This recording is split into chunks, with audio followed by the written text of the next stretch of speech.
I'm really excited about tonight with this panel for Media Madness. This is the third time we've done this, and Lord willing, it'll be the first time we've done this where the microphones work. So this is going to be an exciting I think it's going, time. Travis. It's working. Is it working? Sibilance. Can you hear me? Test. Can you hear me 1, now? 2. Okay. Test good, 1, 2. Good. All right. Wow, we got more than one microphone. I do remember the microphone's not working now that you say that. Well, you should also remember me pulling your ass out of the fire when it wasn't working. Okay. You can't remember? start bantering Okay, until you get introduced. We do have rules in Nacogdoches sometimes. So thank you. Welcome to the Media Madness panel. This is something we kind of dreamed up. We thought, what could be more fun as elected officials? These guys usually talk bad about us when we're not around them. And we pick them, they read the nasty things that they say, and we can't rebut them. I said, what could be better than to bring them to Nacogdoches, Texas, the birthplace of Texas, and then get them a few drinks and get them on the stage, and then let them say all these things about us to our face that we never get to see in person. And I say, Travis, you know that real friends stab you in the front. Yes, I've got the scars to prove it. So, but really true. These guys represent what I think is the best in journalism. They are in a much maligned profession, probably just a little bit above politics. I'm a firm believer that freedom of the speech, and by the way, yes, as a lawyer, I'm saying this, but the freedom of the press and the ability to have voices heard and to tell those stories, whether they're popular with the government or not, are very important. We can see this playing out in what's going on in Europe right now, what's going on in Russia. The ability of folks like this to do the research, to tell the stories, I think is critical to our democracy. And so I thought this is a good way for us to kick off what we're doing. So tomorrow we'll do wonky panels. We'll have the senators and the representatives, talking about different issues, healthcare. We'll be talking about infrastructure. We're talking about the social media divide, all these different issues. But that all happens within the context of politics. And these are the commentators that really, I think, have the most influence throughout the state of Texas and really have a national effect on how they report politics and what's going on. And I do think that they bring, we don't always agree. We do sometimes agree. But they bring a perspective that's important to put what's happening in elections in the context that leads to policy. So let me introduce these folks. Our moderator tonight is going to be Henderson's own, but now Nacogdoches I.S.D. Communications Director, Les Linebarger. Les has been in that position, about 4 or 5 years? But he bleeds ink. If you don't know Les, he was formerly the editor of the Henderson Daily News and other newspapers before that, and so comes from that. And it's a tough world out there in print journalism, as Brother Garrett can tell us. It is a hard place to be. But Les is going to be our moderator, and so he's talking to his fellow journalists in the Fourth Estate, and it'll be a good rousing discussion. Bob Garrett is here with us, a long-time participant in this. Bob has ties here. Jim Garrett's his brother. His father recently passed away, and again, sorry about that, but happens to us all. But Bob has Nacogdoches roots.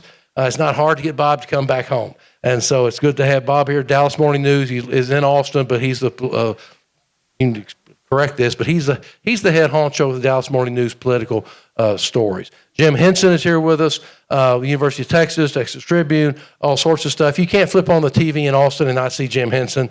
I mean, he's everywhere. He's a great Muppeteer, if you haven't seen. No, that's the first time I've heard that. Yeah, and so, but no, Jim's very insightful, and also he brings to it. A lot of people have opinions. Jim actually backs them up with statistical demographic data, does a lot of polling, so he has a very interesting take on that. Jay Root, sitting next to him. Jay came out here, and I will tell you, Jay's in East Texas, born and bred. We had our first, segue one story, we had our first one out here. The hotel was closed, and so we had to go out there. We went to the owner of the hotel, the DeWitt's place, and we set up some tannerite targets. Is Senator Taylor in here? Good, because I can tell this story.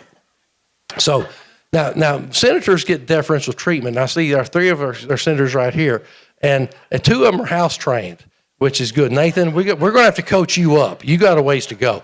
But we got our senators here, but Larry Taylor came in, and so we set up these tannerite targets across the lake.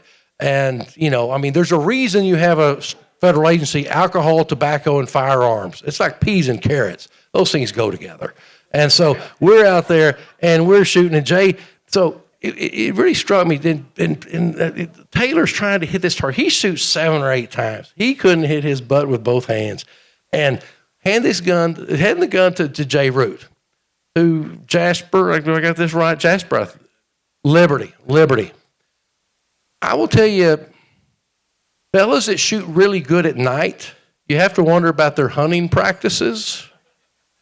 Okay, Jay, one shot, boom, he blows up his tannerite target, lights up the sky, hands the gun back. That was nicely done, Jay. So, but Jay's here, Houston Chronicle, a great investigative journalist. He's probably going to make some of my colleagues a little uncomfortable if he looks at you too long. But so be nice, Jay. Be nice. And then, of course, on the end, Scott Braddock here with the Quorum report. He has done a great job. Scott and I have a tradition. We honored it here today. We meet at our place in upstairs at the loft and have a cigar and an adult beverage before we come here and have more cigars, more adult beverages. So that we've started it off with Scott. The alcohol, the tobacco, and then whatever firearms. Whatever it takes. Yeah. And Scott does a great job of commenting on what's going on in state politics.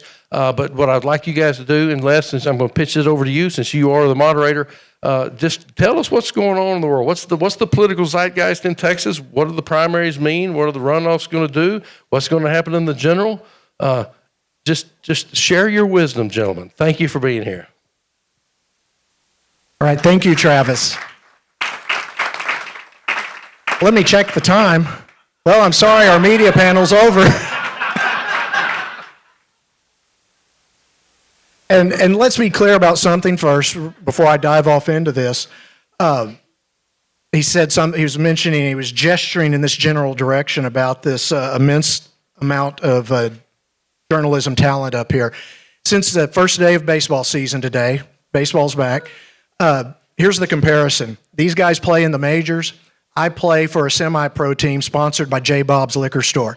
So let's just be clear about that before we get started. Hey, our Astros played that way for a long time and then won the World Series. Don't go there. All right, thank you guys. Let's go ahead and get started. First question. 4 years ago, the last time we had this, because of something that happened in 2020, the theme of the media panel in 2018 was Divided We Fall, the polarization of politics. So, 4 years later, what's changed? Scott, you're making eye contact with me. I'll let you go first. If I'm making eye contact, that's the first sign that something's wrong. In the meantime, I was looking at some polling early, and Jim will speak to some polling as well. Jim loves data. He always brings it. Looking at some polling is fascinating about the decisions that President Biden is making about the war in Ukraine, the conflict in Eastern Europe with Russia. And, if you ask people, do you agree with doing this? They'll say yes. Do you agree with doing this? They'll say yes. Do you agree with doing this? They'll say yes. And all of them are things that President Biden is doing. And then do you agree with President Biden's handling of the war situation? And then the numbers flip. Because, you can read that however you want to read it, but in a lot of ways, it's because people are, married to the jersey that they're in. They're upset about a lot of different things that are going on in the country. And I would say in the last 4 years, it has definitely been a downward spiral, and there's no other way to say it in the way that our political discourse has evolved. It gets worse and worse all the time. I had a TV producer a couple of days ago reach out to me and say, "Hey, I like the stuff that you do on this TV segment. You really tell it like it is. Do you want to come on and debate people who are either on the right or on the left?" I think of telling it like it is as a journalistic function and not necessarily being something where I would have to be on the other side of somebody. I would think that facts should be nonpartisan or non-ideological, but we're not there at all in the United States and here in Texas. Thank you, Scott. Jim, you pulled your microphone up in a hurry. Do you have something you want to add to that? Well, I'm going to be wonky about this, I fear. And usually, you're very lucky because usually I'd have like oh, let me make a really interesting point with like a half dozen slides, and people would just be pouring, like running to the exits. But I mean, I think underlying this right now, and if you compare to where we've been to where we are now, what's really driving a lot of this is what we call negative partisanship and negative party identification. And it's what grounds some of these responses to the candidates, I think, that Scott is talking about. And what I mean by that is if we go and we ask people, do you approve or disapprove of the Republican Party and the Democratic Party? Take a Republican. If I ask a Republican that, about a fifth strongly approve of their own party, but about 80% strongly disapprove of the opposing party. And so to summarize it, and that's true on both sides, the proportions are a little bit different. For a long time, negative partisanship was stronger among Republicans. Democrats are now beginning to catch up. And so what that means is that when you get to the kinds of questions Scott is talking about policies, about political figures, basically, put simply, you get most intense in your dislike for the opposite party. It actually outweighs your attachment to your own party. It's hard to break out of that, and it has all kinds of implications. So, for example, in an upcoming gubernatorial election, if you're trying to plan, if you're the out party and you need to mobilize your own voters, plus theoretically try to convince some other partisans to switch, to cross over, it's a pretty tall order because of that deep cognitive dislike that's driving people's political behavior. And imagine that with like a bunch of bar charts. Right. I see that right now. No, I know, I paint a very vivid picture. I think what you're saying is I really like the Arkansas Razorbacks, but I totally hate LSU Tigers. That's a similar thing, I think. Right. Jay, you have some thoughts on this? I was here in 2018. I don't even know how you can compare 2018 to now. In 2018, we had a guy named Beto O'Rourke running for statewide office. Greg Abbott was running for re-election. He had more money than God. We had a crisis on the southern border. We had the Republicans controlling all statewide offices in the legislature. In Washington, D.C., there was this Supreme Court confirmation hearing that turned into a circus, right? So how is that similar, right? It's still the same. We're still as polarized as ever. But my favorite expression in the world is it's better to light one candle than to curse the darkness. It's been attributed to Eleanor Roosevelt. I think others have said it as well. But I want to light one candle, and I want to say thank you to Speaker Dade Phelan for allowing us reporters back on the floor of the Texas House of Representatives. It really matters. I would like to push him a little further and let us, hey, James White, did you vote against that? Did you? Okay. Jared Patterson's not here. He voted against it. Because he hates the Texas Tribune, which I don't know what has to do with me. But I think it really makes a difference. I hope that Lieutenant Governor Dan Patrick, or if there's a Democrat in that office, that they will restore it in the Texas Senate.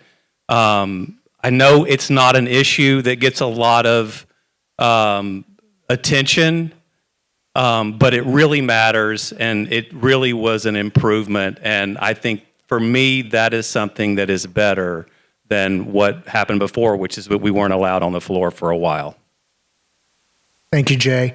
Bob, you have anything to add to that? No. All right, thank you. Why does hey, I would like Jay, to take a moment and say that Bob is now my favorite panelist. He's pretty good at this. Jay, why does it matter for us to be on the floor? Well, and again, like I said, I want to push the speaker a little bit more to let us mill around a little better because we have been pinned in. I think it's better for the voters. It's better. It's pro-transparency. It's pro-little guy because it's very hard to understand legislation. I can't tell you how many times as a reporter I've been in the situation where something just passed But what's written, the written materials we have aren't any good anymore because it got amended. Well, how did it get amended? Well, I need to go talk to the author really quick, or the author's aide that's going to tell me, no, this changed. This is how it changed. This is how it affects the people of Texas, right? Which is who y'all were elected to serve and who we're trying to serve through our news articles for them being accurate. And it really does matter for us to understand what's going on. And I think we should all be respectful. I think we should respect decorum. We have to wear a tie. We have to wear a jacket. If you don't want me to wear jeans, I won't wear jeans. I feel like it's very important for us to be in there, see it while it's happening, talk to the people that are behind the scenes while it's happening. Well, Les, let me say one other thing about that. And because we have legislators in the audience, I would be missing an opportunity to say this. We're one of the few states that allows reporters that kind of access on the floor. Previously in the House and Senate, and I respect the legislators and their decision to run the House and Senate however they want. But do you know why reporters are allowed that kind of access in Texas? Do you know when that happened?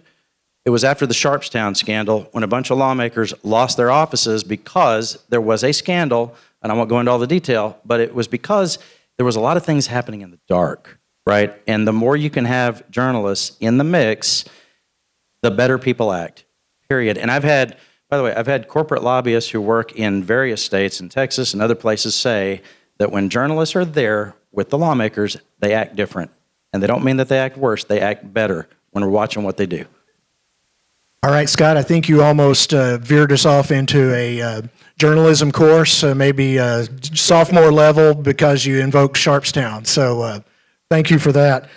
Bob, I'm coming to you. You can't stick with no the whole night. Following this same line of somewhat of what things are like, the polarization and all. There's people around, well, not just in Texas, around the country, who feel that newsrooms, whether in print media, television, radio, and everything else in between, because I realized I just left out things like the Texas Tribune by not mentioning online only. There's this belief or conviction in many cases that those newsrooms tend to lean to the left politically. And even in small town Texas, I've heard that accusation back when I was working in newsrooms as well. I always tried to tell them, trust me, they don't lean anyway here. It's all over the place. But is that kind of question, is that to question, or is that concern fair? Or is there anything, how would you address that? Les, I've been doing this for nearly 50 years, so I would if you indulge me, a story of Paul Doc Bullitt.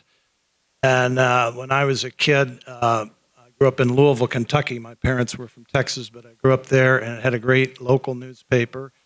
And I always wanted to work for the Courier-Journal, and I finally got to intern there when I was in college. And Paul was a guy who'd never been to college. He was a great reporter, and he was a blue-collar guy who lived in southern Indiana, and he would bring in, produce and eggs from his farm, and he had his bass boat, and he was out on the lakes on weekend. And one of the famous things that happened every year was he hated wearing a tie, and he would come in. This was in the 1970s when those wide ties, I don't know if you ever seen those. There was a legislator named Jumbo Ben Atwell that was famous for big wide ties in Texas. But anyway, long story short, once a year they would all gather around his desk in the newsroom, and he had a tie he would wear one time a year, and it went all the way down to below his knees. He would stand up on his desk, and they would give him a big pair of scissors, and he would cut it literally off into a waste basket. And I tell that story because the newsrooms that I first worked in were not full completely of college graduates. It was a craft. It wasn't a profession. And these were, monopolies for local advertising that had a lot of money. If you had a good local publisher, they had a lot of reporters. If you had a bad local publisher, you didn't have that many reporters. The Louisville Courier-Journal was a model owner who took about 2 or 3% profit a year out of it, which was unheard of. And what's happened in the, fast forward is of course, the internet and everything has disrupted that model of monopoly advertising, and the shrinkage of newsroom spots. They're all now highly educated people coming out of all the universities. So I think there is something to say that if you believe higher education has been taken over by 60s radicals as faculty members, these kids are people that were taught by a lot of those 60s radicals. Did you just blame liberal newsrooms on the university, Mr. Garrett? Yes. I think he did. Yes, he did. I just think there's not any Very much. Paul Doc bullets around, Jim. So it's a whole different world. In some ways, it's better because in my entry era, it was almost all white males. Now it's much more diverse. But in that sense of education levels, and then Bob. hey. Anyway, Travis. I liked it better when you weren't saying anything. Hey, Bob, Travis, it's a panel. Bob, you need some help, so let me. I think Jim wins the sock contest. Bob, I'm here to help you. So by the time you came along at that time, you were moving toward one newspaper towns, right? But before that, if you go back, there's a reason that people think that a reporter is just supposed to tell you what the Republican said and what the Democrat said, and you figure it out, right? Like, we don't know. I mean, we don't know who's right. One of them might be telling the truth. One of them might be closer to the mark. It was a business decision for reporters to be told that what you need to do is write a story that won't offend people. And here's what happened. About a century ago, you had competition among newspapers in single towns, right? In Dallas, you had 2 papers. In Houston, you had 2 papers. All across the country, you had 2 paper towns. And what were those papers? You had a Democratic newspaper and a Republican newspaper, right? So the Republican newspaper had certain advertisers. Those would be the advertisers that would be on Fox News or Newsmax or OANN right now. And the other newspaper was a Democratic newspaper, and those would be whatever they have on MSNBC, right? So we have a version of it now, right? But at some point, all these towns became one newspaper towns. So when they became one newspaper towns, they were all competing for all the same advertisers, right? They didn't want to offend anybody, so it was a business decision. They wanted to tell reporters, you need to just kind of be balanced and being balanced to the point of doing that at the expense of what the truth is, because fairness is born of accuracy. If one person says the sky is green and one says that it's blue, my job is to tell you who's right and not to just quote the 2 of them. Jay? I think I have a little bit different perspective here. First of all, I think that part of what you're seeing in the media is a reflection, and then their frustration with the media is what has happened politically. And we are so divided, and so there's a lot of distrust of the media. But one of the things that we don't realize we've lost, I realize it, and I think everyone up here realizes it, but if you're not in the business, you don't really understand this. But with all of the explosion of social media companies, whether it's Facebook or Twitter or YouTube, their content is not vetted in the same way that our content is vetted. If my content is vetted, edited, and lawyered, almost everything I write now goes through a lawyer first. Well, with Facebook and Twitter and YouTube, where they use algorithms that takes third-party content and then distributes it because it's popular and they make a lot of money, and they've sucked the advertising away from traditional news companies.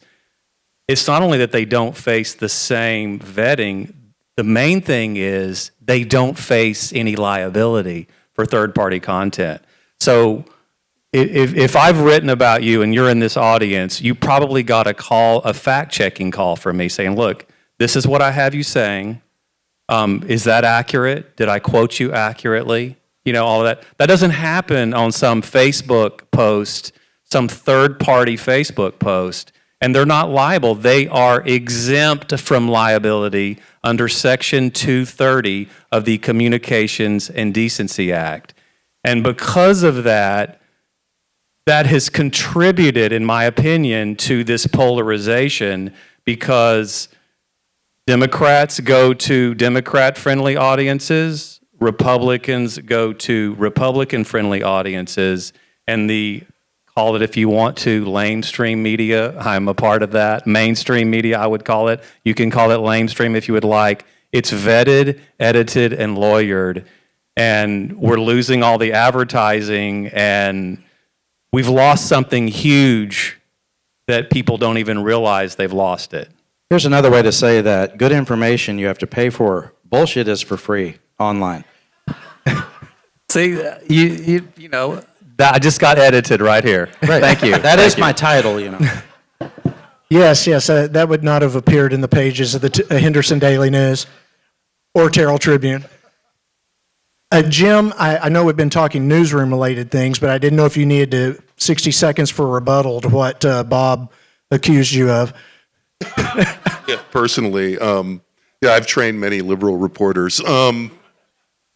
You know, I mean, I don't have a dog in this fight. Ultimately, I would say a couple of things. I deal with reporters a lot. I deal with young reporters a lot. You know, I think something I would add to both, you know, the emergence of social media and the kind of evolution of professional journalism ethics and the ebbing and flowing of partisan structure in the press that Scott was talking about, you know, is that there is something to what Bob is saying. I think of it less as a left-right thing and more as, you know, the rise of journalism school training that is really still very inflected by two things. One, a little more proximate, is a piece of Scott's story, and that is, you know, the definition of the role of a journalist by Watergate for a couple of generations. And in that sense, reporters are trained to be adversarial. And I think that makes people in power generally kind of unhappy. And I think that's kind of their job, frankly. Now, is there probably, as reporters have become more college educated and as there's generational and ethnic and racial change in the body of reporters out there?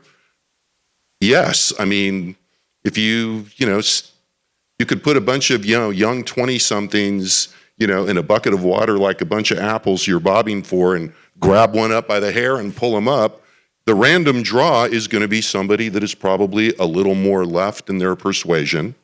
And then if they select to go into journalism, given, the public service journalism ethic that is out there, that is adversarial to institutions and particularly to elected officials and people in power, and you add to that journalism training, and this is the only reason I'm answering this, so I can bitch about this, really, where it's like you have to do storytelling, tell stories, so that every story now starts with a little narrative. And, I think that both those things rub people that are the object of aggressive reporting the wrong way.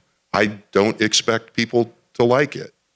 And, I think, so there is probably a center-left movement there, but I think more than that, it's not like the Obama administration loved the press. In fact, they kind of hated him. And so, I think there's something there. I think the fact that there's something inherently liberal about every newsroom kind of misses the fact that it's about the way that people are being professionally socialized to do the job.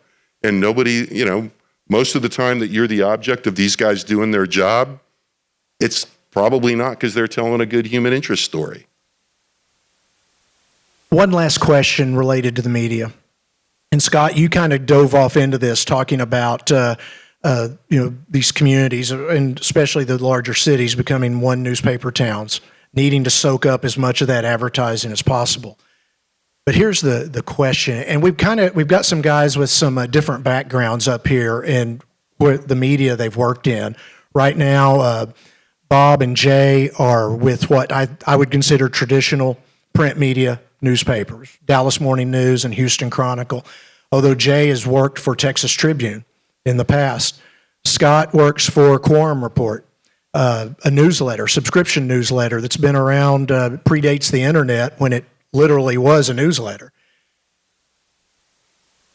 Taking a look at that and considering where we move forward from here, how we expect a independent media to operate, what's the business model going to look like 5 years or 10 years or 20 years from now? I guess who's going to be successful and still be around?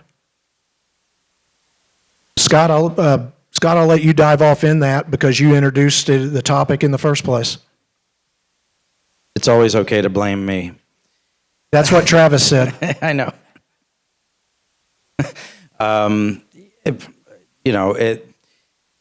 Media reinvents itself in Texas and the United States all the time. We have, I think, right now that we have, and like I said, these things sort of ebb and flow. You had 100 years ago, you had a media landscape that was obviously not online, but more like what we have now, where people would go to the outlet that most suited their partisan preference. It was interesting, Jim, talking about these kids coming out of J school and how could 20-somethings coming out of J school possibly be more liberal than the average voter in Texas, who's still about 60, right? Who's going to invest in news? I think it's the people in this room. It's the people who are interested in civic life, and you do have to figure out at some point who is your audience, right? I think that big newspapers struggle with that, right? I think the Chronicle and the Dallas Morning News, legacy media, struggle with that. Who is the audience? Who wants this, right? I remember thinking the Statesman in Austin, when they announced that, because they started printing the paper in San Antonio and then bringing it up on a truck to Austin, they put out a little notice that said that for the Saturday morning paper, they were no longer going to be able to put the Friday night football scores in the next day's paper, right? Because of that. And this is Texas. This is why people buy the paper, I think, it depends on who you're talking to and what community you're in, but folks need to figure out, wherever they are, what it is that their community is interested in. It doesn't have, politics is part of it, but politics is like, your mom telling you to eat your vegetables, before you get to dessert, right? And so you have to build media products around what people want, but also give them what they need as well. And that's a tough balance. I think we're better off now than we were a few years ago. The Texas Tribune, which I worked for 10 years, I think has done great work, and I'm very proud to have been associated with the Texas Tribune, and I'm also proud to be working for a legacy, I guess call it, newspaper, the Houston Chronicle.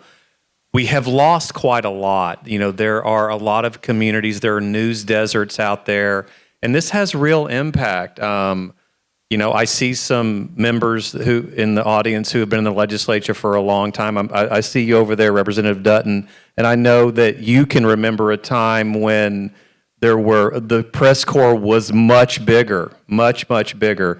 The Dallas Morning News and the Dallas Times Herald, the Houston Post and the Houston Chronicle, just those together had a huge contingent of people. I remember in the early 90s, I covered Houston City Hall, and there were 2 Houston Post reporters and 2 Houston Chronicle reporters, and I can remember being in that bureau, and when the Houston Chronicle would get a scoop, their little clock radio would come on, and because they would to drown out the sound, and then like that clock radio coming on would just invoke this terror in me, like, oh my God, what do they have, But that was 4 sets of eyeballs looking at the city council agenda, trying to scoop the other one. That competition created a lot of, some of it we were writing the same stories, but those, we were holding them accountable. And the day that the Houston Post folded, Bob Lanier, the former mayor of Houston, held a news conference, and he said, well, there's going to be a lot less chicken shit stories out there. He said, but I will admit it's worse for people that it was good to have the competition, that it was good to for them to be trying to scoop each other. And we've lost something with this, whether any of us realize it. And of course, I get it. You know, if I were a politician, maybe I would do the safe thing and not try to mess with people like me or mess with the mainstream media or whatever. I get it. I mean, you go to where you're going to get the favorable coverage. But as a society and as a people, we've definitely lost something. I am hopeful when I see, for example, the Colorado Sun it's not a nonprofit, it's a public interest corporation. The Texas Tribune is a nonprofit. In Houston, there's a nonprofit that is going to start up and have it's going to compete with the Houston Chronicle. But I personally think it's a good thing to have more eyeballs doing this. So we're better off, but we need to recognize that it's very important to have people looking at government, looking at the budgets, looking at the records. And I hope that we will continue to have nonprofits, a mix of that, and for-profits that operate on the subscription model. Bob, I'd like to hear your thoughts as well, because not only have you been with the Dallas Morning News, I think you said for around 20 years or so. Back before that, you worked for the late, great Dallas Times-Herald, which got into a massive newspaper war, one of the great newspaper wars of the 20th century with the morning news. So I'd love to hear your perspective on that as well. Yeah, that was the newspaper war that I joined up with after the Times Mirror Corporation, the owner of the Los Angeles Times, bought the sleepy afternoon paper in Dallas. And I had read the Dallas Morning News visiting my grandparents here and in Waco. And if you read the Dallas Morning News in the 60s, I mean, I could not stand the Dallas Morning News. So I was like, where do I sign up to put this newspaper out of its misery?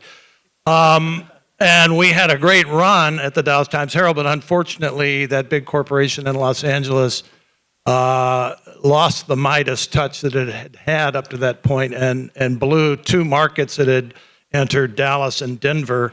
And the upshot of that was we made the Dallas Morning News a good newspaper. And there are differences that still persist that are important, but I'm not sure we want to spend too much time on it. But like Scott was talking about the Austin paper. Well, now we don't even have a Saturday print paper. Austin was owned by Cox when some of these things were happening. Now it's owned by Gannett. Jay now works for a Hearst Corporation, which is not publicly traded and has some real cash cow properties that are not newspapers. And he could tell you about them. Fitch, we have Fitch Ratings Company that they're making money hand over fist, apparently. You have some really lucrative other arms of Hearst that insulate you somewhat from the vagaries of the secular decline in newspaper advertising and circulation. My newspaper is still has the voting stock controlled by people that 3 people, 2 lived in Dallas and 1 in Austin, who want to have the Dallas Morning News be a good newspaper. They can't, unfortunately, get the younger generation involved. I don't know where all this is going to go, Les, because it's so disrupted. Jay did a good job, I think, of laying that out. I think in towns like Nacogdoches and Henderson and Rusk and Center, you're going to increasingly hear, it's already a discussion of whether government grants should be available to create news outlets that would monitor City Hall and school districts and stuff that are important, because there's been such a hollowing out of newspapers and media that are watching. I mean, there are people who've done studies of news deserts in terms of where there's whole regions of the country where there's no City Hall reporters, no school reporters. And that's a serious issue that Jay, I think, was very eloquent in describing. Well, Les, I would say one other thing, which is media has to get entrepreneurial. I mean, and it it has a version of that, but you look for openings in the market. So, for example, over the last decade, I don't know how many miles I have put on my truck that's parked right out there because the local newspaper in whatever town or whatever Texas House district has not written one story about the House race in that area. So I go there, talk to people, figure out what's going on. It's a lot of fun for me. You know, I mean, I feel like the Anthony Bourdain of Texas, eating all the food all over this place and visiting with everybody. And we get to And see those smoking all the cocktails cigars. on Twitter. And those photos of Smoking all the cocktails. cigars too. Follow along for all the cigar pictures. It's pretty good. So, but I'm doing that because the audience back in Austin wants to know what is going on there, what's really going on there. What not what a political consultant said, which is probably close to the truth but a little different. Not what not what the speaker's team is saying, not what the opposition to the speaker's team is saying. They want to know. I had a friend who was embedded in Iraq in the second Iraq War, and he's in the green zone, where they said this is all safe, everything's fine. And he's in his hotel room, and a bomb is shaking the door to his hotel room. The official report was everything is safe here. It's not. You need a real journalist embedded in the area where the action is happening to tell you what's happening on the ground. So you have to. All these media companies. I mean, I do a podcast with the Houston Chronicle, a partnership I'm proud of. You look for the opportunity to use all the tools in your Swiss Army knife, right? You may not use them every single day, but you got to do the podcast, you got to do TV, you got to do the print version, you have to be open to everything. I remember when I worked at Clear Channel Communications, draw the pentagram. When I worked at Clear Channel Communications, which is now iHeartRadio, because Clear Channel became synonymous with radio that sucks. So it's, and you all know it. It's what's funny. It was like, who even knew what it was? When I worked at Clear Channel for about a decade in Houston, they cut the newsroom in half twice. KTRH is a storied, station in Houston. By the way, it was the original KUT in Austin. During the Depression, they sold it to the owners of the Rice Hotel. They put all the material, all the equipment on the back of a flatbed truck and drove it to Houston. They renamed it KTRH, which is an advertisement, come to Rice Hotel. It's just cool stuff. But at one point, I think they had 50 reporters at that radio station. If there was a hurricane anywhere on the Gulf Coast, they sent somebody. For the decade I was there, they had about 20 reporters when I worked there. They cut it in half twice. I didn't like the fact that they were laying off my friends. But you know what? Every one of the people they laid off was the one who said, oh, by the way, in about 2005, 2006, 2007, people who were saying, I got hired to do radio stories, not internet stories. Those were all the people they let go, to a person. So people in the industry have to realize that they need to go where the story is, they need to go to the medium that they need to go to, the platform they need to go to, whatever it is. Be aggressive, cover the news, however you need to do it. That's who's going to win over the next 20 years. Thanks, Scott. Before we change topics here, Jay, you mentioned about the immense amount of manpower that the Chronicle used to have on hand compared to today. Same thing at the Dallas Morning News, which I've subscribed to it longer than I haven't, which that means that's been a long time. But I remember back in the early 90s, the Dallas Morning News would almost send a reporter to every sub-regional site of the NCAA men's basketball tournament every year. That's incredible when you think about it, and probably wasn't sustainable at the time, even though myself, I greatly enjoyed it. Let me change directions here. It's an election year. Big surprise there, understatement of the year. First question. Jim, let's start with you. You have something to do with the election and polling. Is the race for governor really a race? I think it depends what your definition of a race is. I mean, Is there look, is there a non-zero probability that Beto O'Rourke might win this race? Yes. Do I think that, Governor Abbott goes into this with significant advantages? Yeah. I don't think that anybody in this room, I'm watching people's face and, there's some partisan differences in the facial expressions, but, if you're going to be clear-eyed about it, Democrats are at a significant disadvantage in that race. And given the terms of where we are now in April of 2022, I don't see how you could not see those advantages as, pretty strongly favoring the governor. Now, if there's anything we've learned since 2015 or so, it's that a lot of things that you think are not going to happen can happen, right? Now, odds are longer on some things than others. But I mean, what I would look at is just how dynamic the environment is right now. That's why I, would have to sort of hedge this a little bit.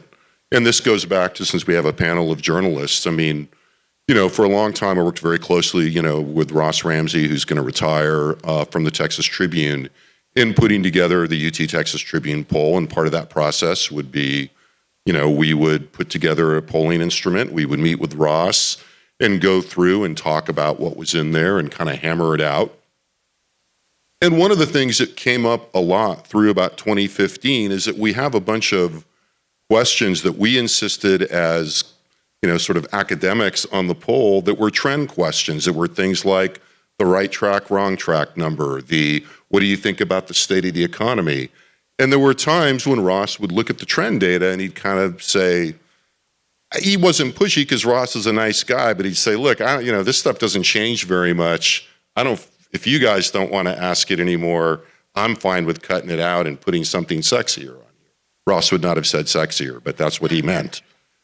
But, and we held on, and if you look at that data and then you start looking after about 2015, all of a sudden it becomes a lot less predictable. We're in a much more dynamic environment. So look, I don't think anybody could really say that the governor does, Governor Abbott doesn't have significant advantages, some of which come from the powers of incumbency, all the things that people would be familiar with. And what I would flag in that, is that we are in a period now where we have had one party rule in this state for so long that the power, the disadvantage of Democrats relative to Republicans statewide has gone from not just being a matter of who's up and who's down to being a structurally dysfunctional part of the political system. That we've got a broken two-party system right now. That doesn't mean that Democrats are irrelevant or that Democrats in the legislature can't pick their spots and have an impact. But it's a structural feature of the system right now that Democrats are fundamentally weak as a party, and it's hard for them to win statewide elections because of it. Jay, I'm getting ready to come to you for some follow-up here, but first, Travis, Kelly, I've lost complete track of time. You guys will let me know, right? Do we get the time back? Travis, do we get the time back that you used up here? Well, the question is, does Larry Taylor, who's arrived, get to give rebuttal?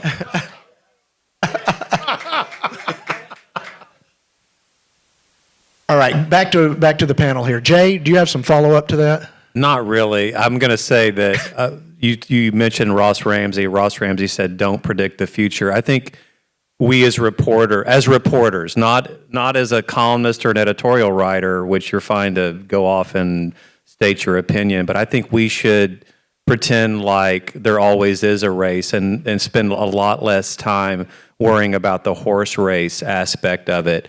I also do think we would be in a different place right now politically in Texas, including with the Beto O'Rourke versus Abbott race, if Trump were in the White House and not Biden. Do you not agree with that, Jim? I mean, it could totally be a different race, and then all of a sudden it would be, whoa, maybe, that is competitive. So things like that, timing matters, right? No, the national environment is part of the structural advantages that Republicans are enjoying right now.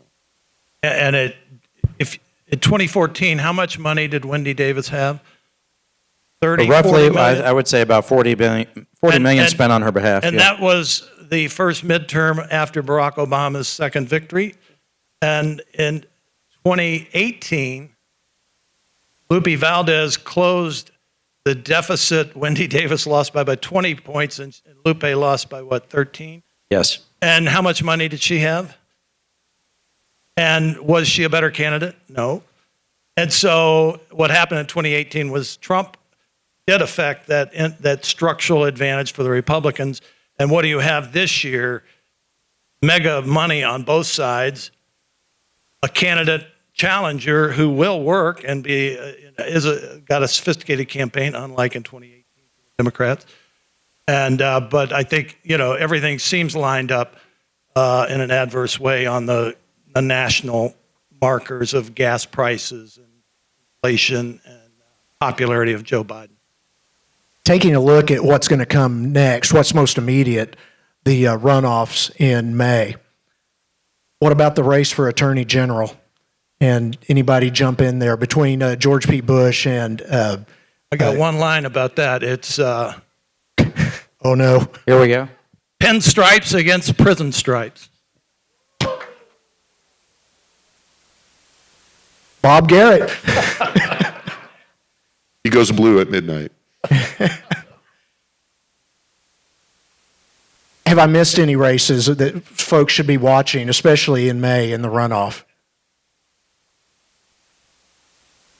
There may be a little bit of interest in the Railroad Commission because of Wayne Christian from being from nearby here in Nacogdoches County. So in the race for Railroad Commission, and Jim spoke just the other day at the Independent Oil Producers Conference in Austin, and all of the candidates were there. Wayne Christian, even interesting moment when the Democrat running for Railroad Commission said, with everything going on with Russia, Ukraine, all this, we need Texas oil and gas more than ever. Full stop. And then I picked up one of those bumper stickers that said, Midland, not Moscow. And the other one said, producing freedom, which I thought looked cooler, but whatever. The challenger in the Railroad Commission race acknowledges everywhere she goes that the reason she's in a runoff is because she didn't spend any money, she wasn't accepting any contributions. There was a video of her that I think was the former land commissioner, Jerry Patterson, that pointed out to me that the video only lasts about 6.73 seconds because he only watched it once. A woman naked on a pump jack and encouraging you to vote for her the next day. A video that was released on TikTok the day before early voting in the primary in March. So anything can happen. I mean, if you're if you're an incumbent in in this state or any state, and you got less than 50% first go around, people are looking for somebody else. So I'd watch that closely. And I can't remember who said this. Jim, it might have been you. Jay, it was you, Jim, talking about how the polling or how some results started changing about 2015 or 2016, and things began looking differently. And I really, to the average guy like me, since 2020, I just kind of get the impression that whether it's the election, whether it's governance, whatever the case may be, anything can happen. It's just the pandemic and all the fallout from that has just really affected the state. They look for Wayne Christian to take most of his garments off in a video, though. Well, and I tell you what, we're grateful for that, right? Anything's a lot. We wouldn't be able to unwatch that, though. And Just Scott, keep that in mind. Scott, I thought it was 6.74 seconds. You might have watched it more than Jerry Patterson. But Dr. Trujillo, not at work. I didn't watch it at work. In the race for governor, though, can I say one thing about that? Which, and just overall environment in Texas, runoff to the general election. Look, every 2 and 4 years, you get the headlines that say, they ask the question, will Texas turn blue this time? And the answer is always, what? And it just doesn't happen, right? The real story in Texas, until it's different, and look, we're all here, and we'll cover it when it happens. I'm all for competitive elections. Competitive elections are good. The prime example, 2018. You have Beto O'Rourke running. He didn't win to have to help a lot of other people win. 12 new Democrats in the Texas House, 2 new Democrats in the Texas Senate, 2 congressional districts that flipped from Republican to Democratic in Dallas and Houston. And what happened the very next year in that next legislative session? It was the closest thing I've seen to responsible governance in Texas in a long time. Then, of course, Republicans, the GOP strikes back. We're right back to the culture wars that we had been at before because all the action moves to the March primary. And I'm here to tell you, it sounds hyperbolic. Jim will roll his eyes. Here we go. The Republican primary in Texas, there they go.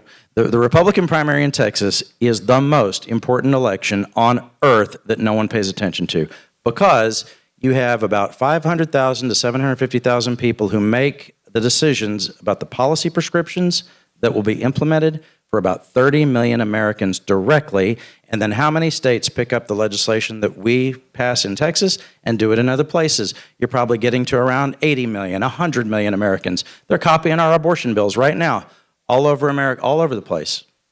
Just giving us the high sign. So I'll make the most important point that you'll hear since we're done. Until that changes, the most important election in Texas is the March primary, period, and there has to be focus on that first.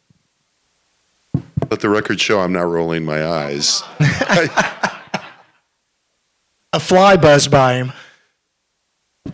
Right. I'm getting the sign from the back of the room. One more question? Oh, okay. All right. Well, I have a list here of some different sessions we're going to have tomorrow. The top one, and I wrote my questions I wrote these, made my notes 2 or 3 weeks ago, and this one in particular has gone through a couple of changes since then.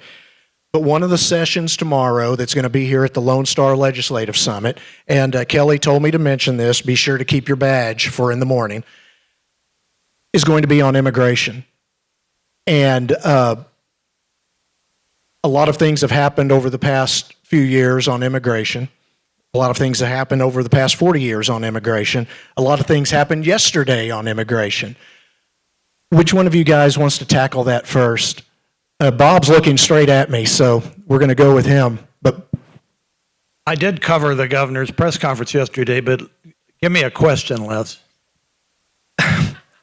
What did the decision yesterday to where he announced he was going to they were going to put new immigrants just across from the border on a bus, take them to Washington, D.C.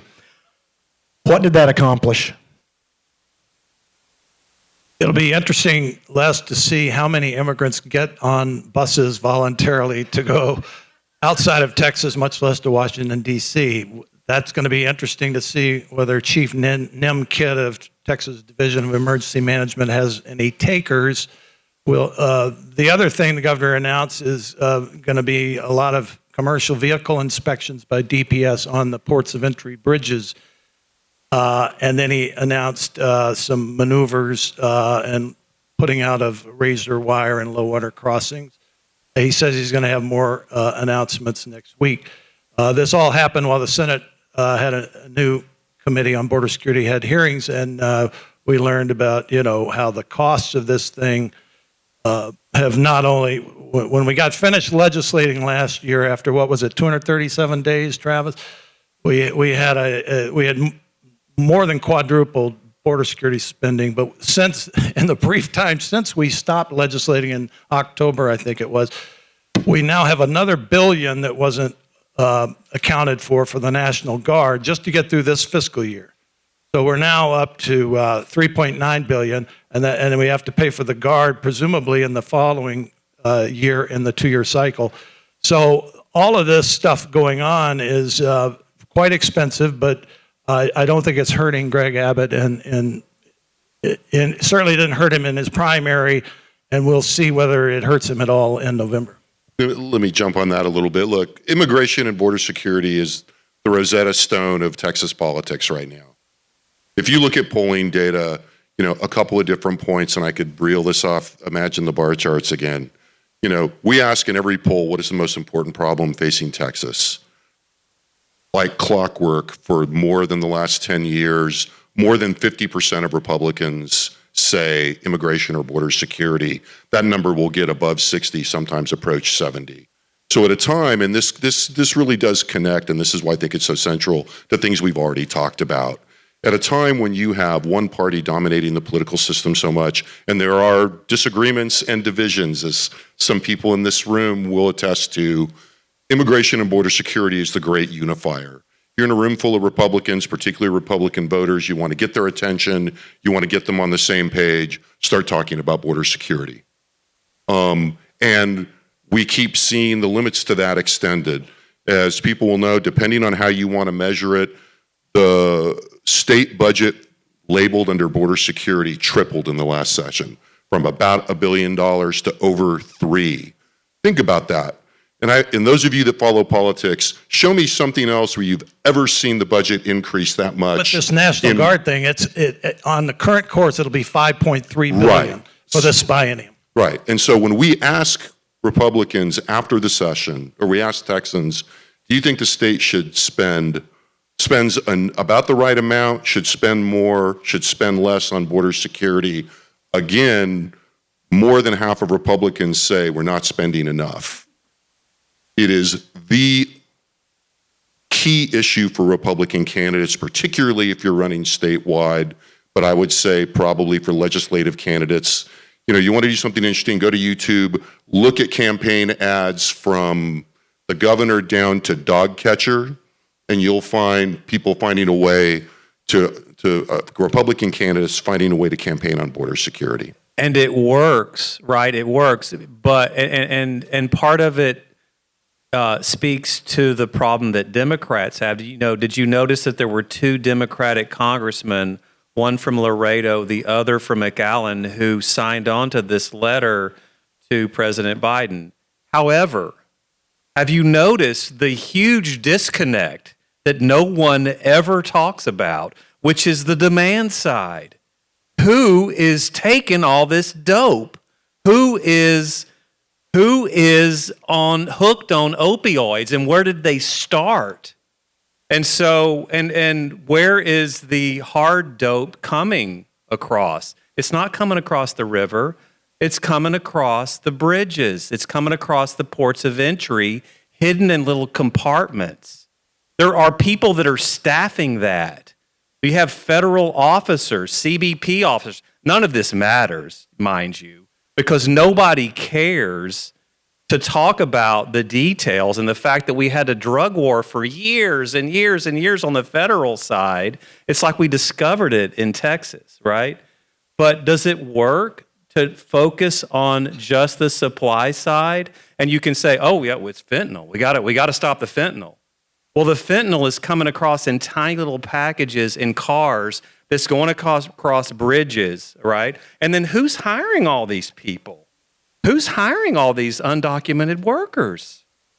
I can take you to a work site. I promise you, we could leave here right now, and in 10 minutes, I could find you a work site. Maybe they're not there right now. Maybe they've already gone home for the day. We'll come back tomorrow and try it. Okay? Probably there now. But I promise you, the workplace, the undocumented workplace, there ain't no rule of law there either. Let me read something to you, and you tell me who said this in 2009. You just tell me. Somebody stand up and tell me who said this. I will not sleep at night knowing that some employer in this state, because we refuse to act, is allowed to treat someone like a slave in the United States of America. In 2009, who said that? Anyone know? It was for a bill that would take licenses away from companies that were hiring undocumented immigrants. Who knows? Dan Patrick. Dan Patrick. Where did that bill go? What happened? Why isn't the Republican legislature, why aren't Democrats demanding that the workplace be safer for employees as well? I mean, because they're getting exploited in the workplace. I mean, this is something that's being totally ignored. Why is that? Because everything is performative. I'll give you another quote. The governor on the Rio Grande in his Carhartt jacket says that if Washington won't secure this border, then Texas will. Who said that and when? Rick Perry in 2006. The same exact thing. And you know that if you go back and look at not polling, but if you look at the election results, up until 2000, and that was with a Republican in the White House, right? If you look at the election results, the Hispanic share of Republican voters was increasing election cycle after election cycle until then, started to go back down, started to increase again, but only in certain areas, right? I do think that, probably a good thing to end on, One thing that I think gets overplayed a little bit is this discussion about what's happening in the Valley, where you do have a serious, challenge happening with Republicans going in saying, we're going to open up a new front in Texas. We're going to get a lot of these folks who have been voting traditionally Democratic to vote for Republicans in the Valley. It's only 4 counties. It's not the entire part. It's not the entirety of South Texas.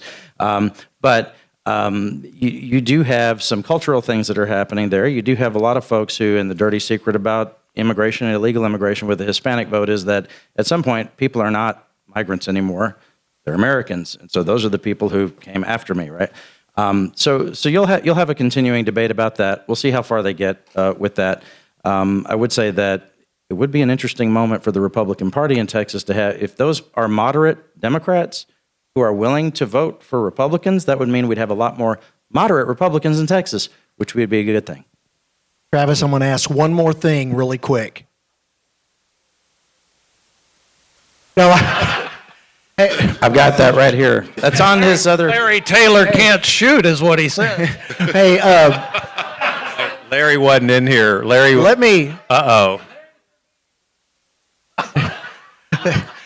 me tell you right now, when Travis first ran for the State House in Rusk County, he blew the budget at my newspaper for legal pads out of the water because he could talk so fast and cover so much ground that we got halfway through the campaign and I realized I'm going to have to make a budget transfer here so I can buy some more legal pads. Okay. Okay, guys, one question. I want one name from each of you. Bang, bang, bang. Who is the GOP nominee for president in 2024? Scott, start with you and come this way. Donald John Trump. Jay? I don't predict the future. Sorry. Jim? Yeah, I don't know. I mean, I don't. Bob? I was going to say at this point in earlier cycles, I would have said Rudy Giuliani, Jeb Bush. Jeb Bush.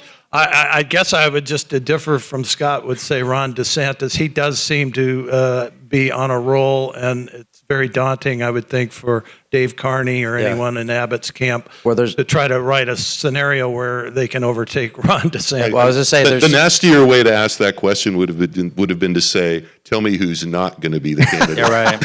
Well, there's no way that it would be Donald Trump Jr. because he can't sell tickets in Houston. Travis, it looks like you're ready to grab the mic from me. Hey, these guys did a great job.